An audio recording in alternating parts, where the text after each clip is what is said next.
Well, greetings all. Welcome to Music as a Journey. I'm Peter Scove, and today I am starting the first of a series of videos participating in some of all these contests and tags that are flying around everywhere.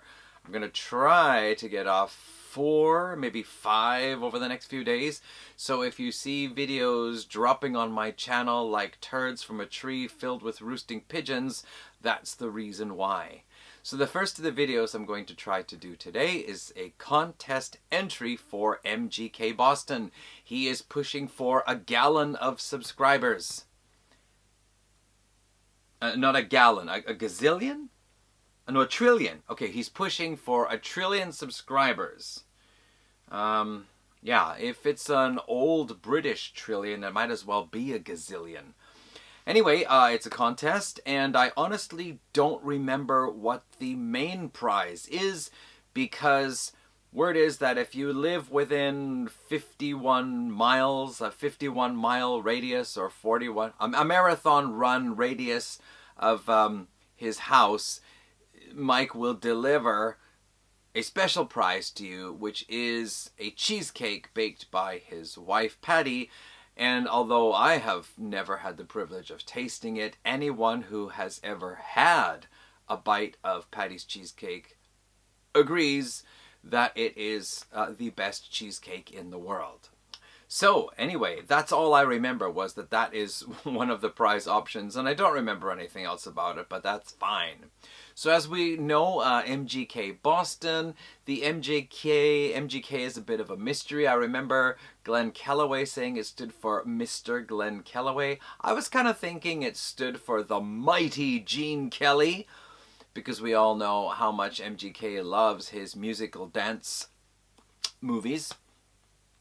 However, the other part of it, the MGK Boston part, now that was very suitable while he lived in Boston, but he has since relocated to Buffalo, and it seems everyone who is joining in this contest is pointing out that the Boston part doesn't really fit anymore because now he lives in Buffalo. So I thought I would offer a compromise.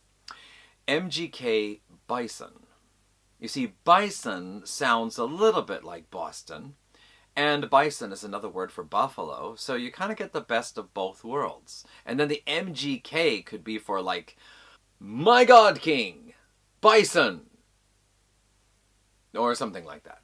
Anyway, let's get on with the contest. So he is asking 10 questions, and actually not all of them are related to music. So let's have a look here. Question number 1, a favorite place you've been and a place you really want to go. Okay, we're talking travel here. So, favorite place I've been, there are 2 places, aside from all the roaming that I did in Canada when I used to live there. There are 2 places that I have been to twice, 2 countries I've been to twice, and both of them could easily vie for the spot that I'm talking about here. But I'm going to pick New Zealand as my choice for a place that I have visited before, and I'll show you some of the photos that I took there on my second visit, because they appear in this magazine. These are all large format camera photographs, a 5x4, and they were published in the February 2010 issue of Nippon Camera. I really love New Zealand because the North Island has these beautiful rolling green hills and wonderful coastlines, as well as volcanoes and hot springs, and then the South Island has glacier-clad mountains, fjords, and semi-arid regions with interesting rock formations. So, in a way, the South Island, I felt, is like a condensed version of Western Canada, without the snakes. And a place that I would like to go. So again, there were 2 that were vying for first position here, and I decided to go with the Xinjiang region of Western China, because this is not my book. I've never been there, so this is not my book. Let me see here if I can find. So it has wonderful desert environments with really beautiful, colorful scenery. sand dunes and rock formations. And of course you can find a lot of this in the western states, but see, the big difference is that the western US has already been visited and photographed by millions of people all the time, whereas this region out here in western China, I think there are not so many western photographers who have ever been there. I mean, take a look at this stuff. This is really my kind of territory. So yeah, I would really love to be able to go there. Question 2 is a solo artist everyone loves but you hate. And question 3, I'm going to put these together, is a band everyone loves but you hate. So I live in Japan, and that means that I don't really have to listen to Western artists so much. Basically, I will listen to what I feel like listening to. So if there's any artist that I can't get into and really don't dig their voice, I don't have to listen to it. So quite simply, I don't have to stand it or not stand it. So I can't really pick either exactly. However, there is a Western artist that a lot of people have been talking about and a lot of people say is one of their favorites. So for a solo artist, I did try to give a listen to Kate Bush, and I found it just was not my cup of tea. So that is an example of maybe someone, I wouldn't say I can't stand her, just what I heard didn't appeal to me. And as far as a band goes, well, I can tell you that living here in Japan, there is a lot of stuff on TV, which is these boy band dance groups. They don't actually play anything, they just sing and dance and wear costumes. And then a lot of girl ones too. And none of the music appeals to me. I mean, it is all just so like out of the factory. Yeah, everything is written for them, everything is choreographed for them, everything is designed for them, and they just put everything on and do what they're told. And the young girls go crazy for them. Anyway, so yeah, if I had to pick anything like that for a band, it would be all these boy and girl bands. Just nothing there. All right, show a jazz album. So I do not really have jazz albums in my collection, with a couple of exceptions. And this is the Chris Gestrin Trio. Chris Gestrin is a jazz pianist. And on here we also have a upright bass player and a drummer. Now I was actually listening to a track from this on my way home tonight. This, by the way, is called The Melody That Is. And I was listening to the title track on the way home. And it was like Chris is playing the piano, and there's an upright bass player that's dropping in some notes. I couldn't quite tell if there was any pattern to it or not. And the drummer seemed to be doing stuff on the cymbals and doing stuff on the snare a bit. And I couldn't actually feel that there was any structure. It seemed like just everybody was just doing something and kind of putting it together. And this went on for about 4 minutes or so, and then it finished. And I thought, wow, so like, I mean, did they actually memorize all of this so every time they perform live they can play it exactly the same way? But I don't want to be too critical about it because Chris Gestrin is actually my school friend. He lived 2 streets away from me, and we grew up together, we played together, and although we didn't see each other so much as adults, I always knew he was out there as a jazz pianist, playing around Vancouver and other places.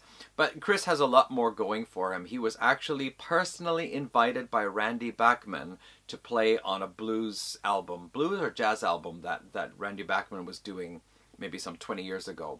Chris is also a producer. He has a recording studio. He has produced and recorded a lot of albums for artists, and one of them, a group called Pugs and Crows, their album from a few years back won a Juno Award, which is, you know, the top Canadian music award, and Chris produced the album. As well, he has worked with other artists like Swollen Members and Nickelback. He has produced or written and produced like movie soundtracks for a couple of things. So if you're interested, I should put a link to my interview with Chris, because when I went back to Canada in 2019, I interviewed him. So if you want to find out more about Chris Gestrin, follow the link that you will see up there somewhere. Okay then, question number 4. Show a country western album. Why? I'm sorry, I'm just being facetious for the sake of cheap laughs. That's okay. I don't stand a chance in this whole wide world of getting any cheesecake, and you can infer that anyhow you like.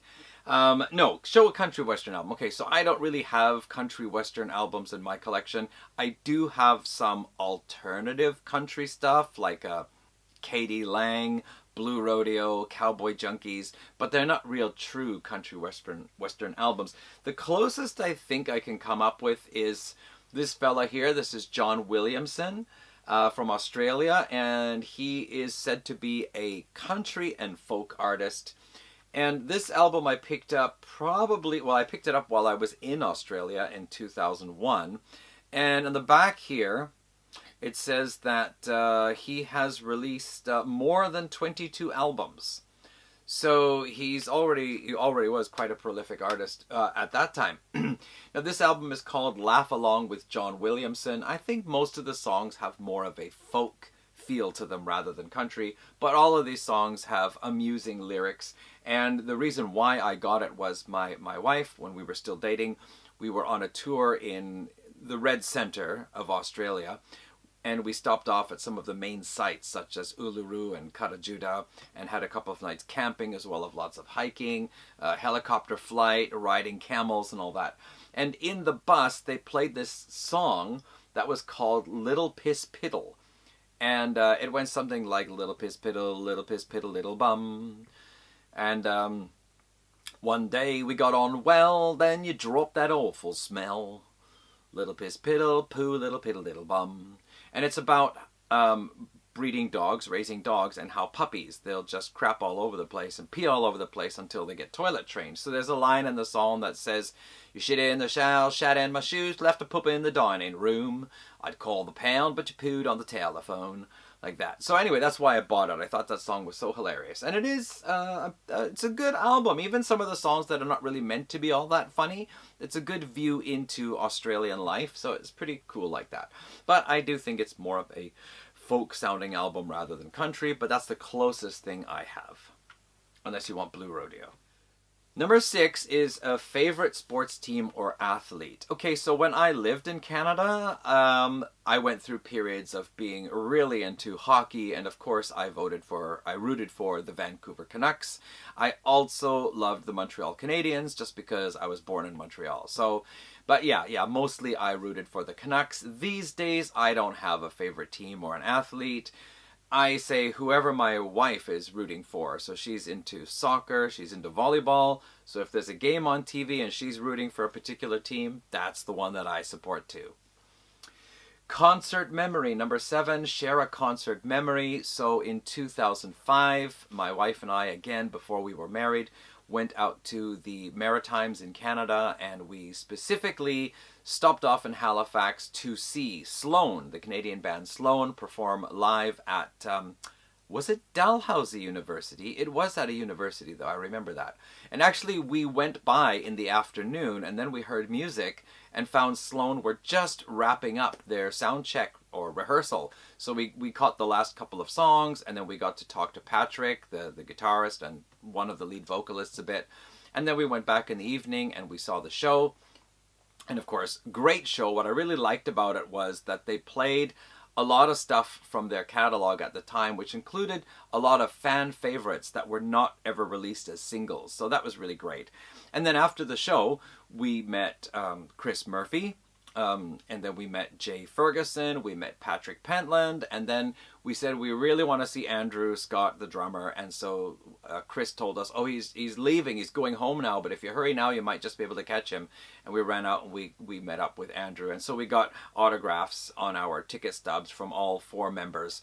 And then afterwards, you know, my wife had become a big fan of Chris Murphy, so we stood outside the front of the university, and my wife just stood next to him, and people kept coming up to talk to him. And then when other people weren't talking to him, he kept talking to her, and she was just like, wow, you know, at that time he was her favorite musician, so she was just, you know, over cloud 9 or whatever. And The next day or a couple of days after, on the band's website, there were some chats going on, and one of them said like about that cute Japanese girl that Chris was talking to.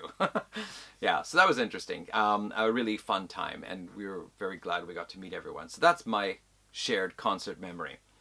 Then a new channel shout out. Okay, I'm not very good at finding new channels. During these tags and so on, I'll try to watch videos from people I don't know. But I watched the Vinyl Lounge MTL, Vinyl Lounge Montreal, and he mentioned a channel called the Vinyl Attic. Vinyl Attic, not Addict, Vinyl Attic. And what was interesting about that channel was that the guy is apparently shy of appearing in front of a camera, so instead he uses a little animated character of, representing himself. And he grew up in the UK, or he's from England, but he's been living in Canada all this last while, and he's very interested in finding lesser known Canadian artists, as well as I suppose others. So I've watched a couple of his videos, and they're pretty short. Even the long vinyl tag ones are pretty short, but he's quite entertaining, very witty. And then one that I happened to find quite by accident on my own is a very new channel called Captain Caveman Music Collection. And at the time I visited his channel, he had 12 subs, I'm number 13, and 3 videos out, and 2 of them were tags. So I've watched 2 of his videos so far. He's into a lot of like 70s hard rock or early metal, as well as some other stuff. So yeah, and pretty nice guy, pretty decent sounding guy, and pretty much like the rest of us, sitting at home and talking about our collections. So I'll say the Vinyl Attic is worth checking out, and then Captain Caveman Music Collection. Very new guy in the scene, so check him out and give them both some support. Number 9 is a Canadian album. So, Mr. MGK Boston, I now live in Buffalo, but I'm originally from Canada. I present to you Buffalo Theory MTL, Buffalo Theory Montreal. This is their second album, Heavy Ride, and I think they have 4 albums and an EP out.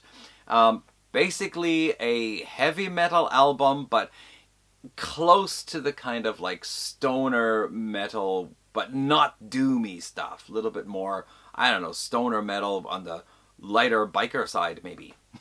Anyway, so there you go. Buffalo Theory MTL.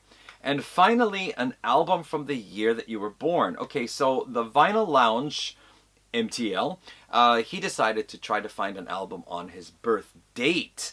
And so I'm going to go that same route, and I'm showing you the Yes album, which was released in February 19th, 1971. So 8 days after I was born, this album was released. So that's my pick, and I think that's a pretty darn good pick too. All right, and that concludes everything for my contest entry for Mr. MGK Boston Bison Buffalo. I will not expect any cheesecake, but just, I'm glad to be part of the whole thing. So thanks, man, and let's get to that 1,000,000,000 subscribers. Good luck to you. All right, see you all in the next video, folks. There's more coming. Bye.